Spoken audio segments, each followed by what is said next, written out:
जोहार झारखंड देख रहे हैं आप। मैं हूं शुभे मिश्रा आपके साथ। बुलेटिन की शुरुआत इस वक्त की बड़ी खबर के साथ करेंगे। रांची से बड़ी खबर आ रही है। झारखंड विधानसभा सत्र 2 बजे तक के लिए स्थगित कर दिया गया।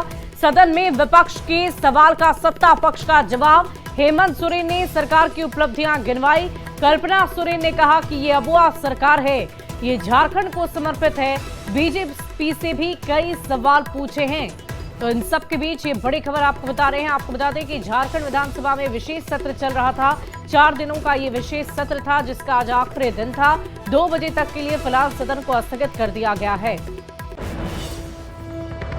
सरकार मतलब अपनों की सरकार, और जो वादे हमारे गठबंधन के साथियों ने वहां जाकर के अपने लोगों के बीच में कही है, हम ये बताना चाहते हैं कि ये अबुआ सरकार झारखंड को समर्पित है और अपने किए गए हर एक वादे को वो धरातल पे लाने के लिए प्रतिबद्ध है।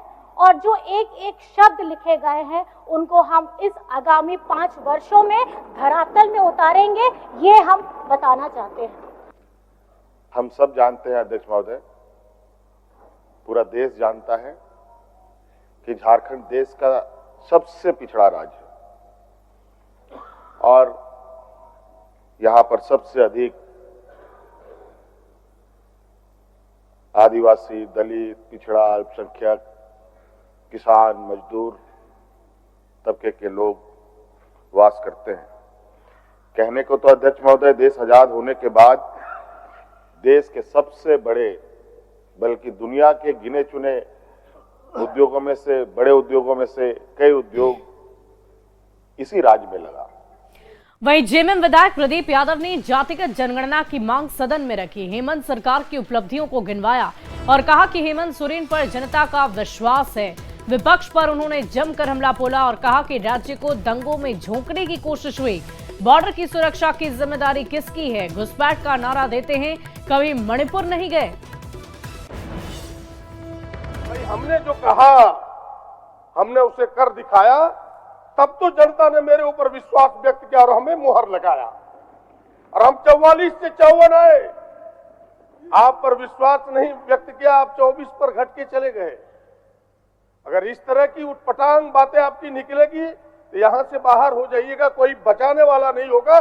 जनता ये विश्वास हम पर करती है, इस सरकार पर करती है। अध्यक्ष महोदय, घुसपैठिया क्या है? जरा घुसपैठिया की बात कहने वालों से पूछिए, बॉर्डर की सुरक्षा किसके जिम्मे है? अध्यक्ष महोदय, ये मां की बेटी रोटी का नारा दिया इन्होंने। मणिपुर कभी नहीं गए इनके अमित शाह जी, गृह मंत्री जी। और सदन में हेमलाल मुर्मू का बड़ा बयान आया है। विपक्ष पर जोरदार हमला बोला और कहा कि कमल पंखुड़ी उड़ गई, कमल की पंखुड़ी उड़ गई और तहस नहस हो गया। चंपाई सोरेन पर भी उन्होंने तंज कसा। कहा चंपाई सोरेन को पता नहीं कौन सा भूत लगा, उधर भाग गए। हम 10 साल उधर रहकर आए हैं, आप भी 10 साल बाद आइएगा। बीजेपी आदिवासी को नहीं समझ पा रही और न आदिवासी बीजेपी को समझ रहे हैं। न्यूरिना न्यूरिना न्यूरिना न्यूरिना न्यूरिना न्यूरिना, संथाली में बोलता है गिरना। गिरते गिरते गिरते गिरते गिरते गिरते गिरते गिरते गिरते गिरते गिरते गिरते गिरते गिरते गिरते कहां आया? खजूर में भी नहीं अटका। जनता के नजर में लोग रिडक्शन माल हो गया। इसीलिए यहां माननीय मुख्यमंत्री, शेरे दिल मुख्यमंत्री और झारखंड की नेत्री कल्पना जी, जो माननीय सदस्य गांडे से हैं, इन लोग के आंधी में भारतीय जनता पार्टी का जो कमल फूल है वो मुरझाएगा क्या? वो पंखुड़ी उसका तार तार हो गया और पंखुड़ी उड़ गया, तहस नहस हो गया। इतना अच्छे दोस्त थे हमारे छोटे भाई चंपाई सोरेन जी। किधर से इसको कौन सा भूत लगा, ये आखिर भाग गया उधर।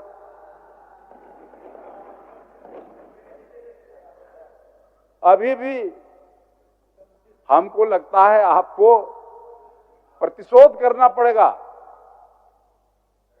और हम तो आपको बोले थे कि हम तो वहां 10 साल रह के आए हैं, उधर हमको अनुभव है, उधर क्या है नहीं है सारा बात, इसीलिए आपको भी लगता है 10 साल के बाद आइएगा। और हेमलाल मुर्मू के बयान पर सदन में जमकर हंगामा हुआ। नीरा यादव ने कहा जनादेश स्वीकार पर अपमान स्वीकार नहीं, हेमलाल मुर्मू माफी मांगे। वहीं बाबूलाल मरांडी ने भी जमकर हमला बोला। महिला सदस्य भी बैठी है महोदय, जनादेश को हम स्वीकार करते हैं, उसका मतलब हम अपमानित महसूस नहीं कर रहे हैं महोदय, हम स्वाभिमान के साथ जीना चाहते हैं। अगर कोई भी सदस्य महिलाओं के प्रति अपमान करेगा महोदय, ये कदापि बर्दाश्त नहीं करेंगे। और जब तक माननीय सदस्य माफी नहीं मांगते हैं, हम नहीं बैठेंगे। बहुत जनादेश के बारे में जिस प्रकार से कहते हैं कि उपहास उड़ाया गया, लेकिन मैं इतना जरूर कहूंगा कि विधायक को जानकारी होनी चाहिए कि आज भी भारतीय जनता पार्टी सीख है, अंक गणित के मामले में हम पीछे रहे, लेकिन 33% से अधिक वोट हमने भी लाया है इतनी बड़ी तादाद में राज्य की जनता का। जो जिन मुख्यमंत्रियों का नाम लिए, जो कि यह सदन में लोग नहीं है, बाहर है, लेकिन लगता है कि उनका खौफ आज भी सरकार पर साफ साफ दिखा।